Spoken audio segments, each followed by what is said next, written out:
In order to show your love for someone or to please someone, it is important that you first understand them and they understand you. Without mutual understanding, or when one does not understand the other, it is easy to misinterpret even well-intentioned actions.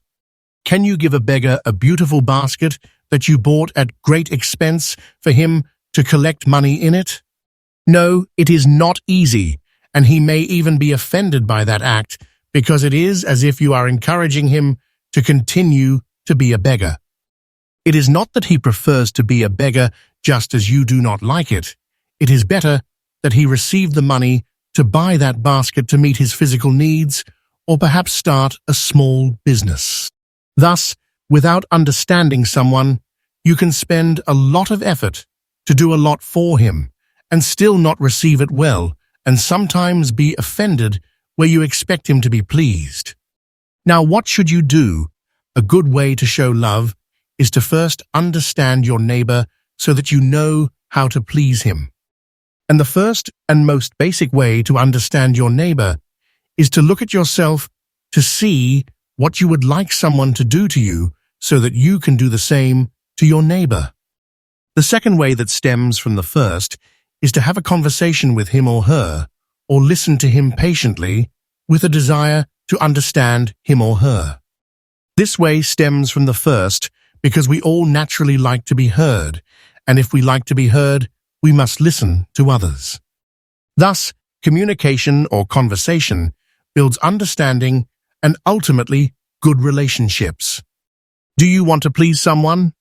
Start by listening to them patiently without judging them quickly, even if you feel you understand what they are saying more than they do. If you do this, you will understand their character and attitude, and he will also have freedom and willingness to talk more to you. Then you will know what to say or do, or especially what to do to them to please them. We also see in the scriptures, John 14:23-24. Jesus answered and said to him, "If a man love me, he will keep my word, and my Father will love him, and we will come to him, and make our abode with him. He who does not love me does not keep my words, and the word which you hear is not mine, but the Father's who sent me." You see that we cannot say that we love God without hearing and receiving his words, which when we do, we please him. But also, in order for us to show love to one another, it is important to listen to one another.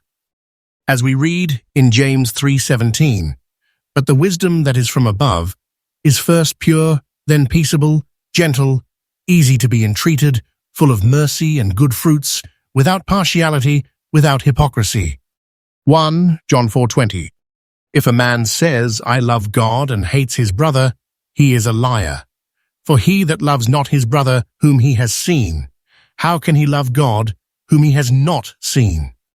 It is easy to say that you love a man whom you have not seen, but when you see him and see his character and know his good and his bad qualities, then you can know whether you can love him or not. Therefore, if you hate a man who is made in the image of God, you cannot say that you love God whom you have not seen. John 15:22-24. "If I had not come and spoken to them, they would not have had sin, but now they have no excuse for their sin. He who hates me hates my Father also.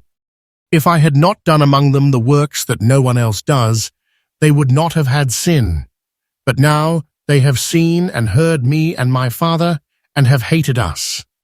After seeing and hearing Jesus' words, some stopped following him because they were not ready to accept him or accept his words, although they had followed him in the past. We see that you can interpret that you love someone, but to know how much you love them, you have to continue to get to know them. But in all, love never fails. Love is not about wanting your neighbor to do what you want, but about looking at how you can please him after understanding him.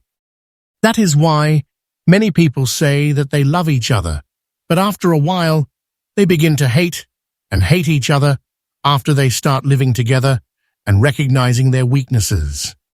You cannot love what you do not know or do not see unless you are willing to put up with any weaknesses you may find in him and for as long as they exist.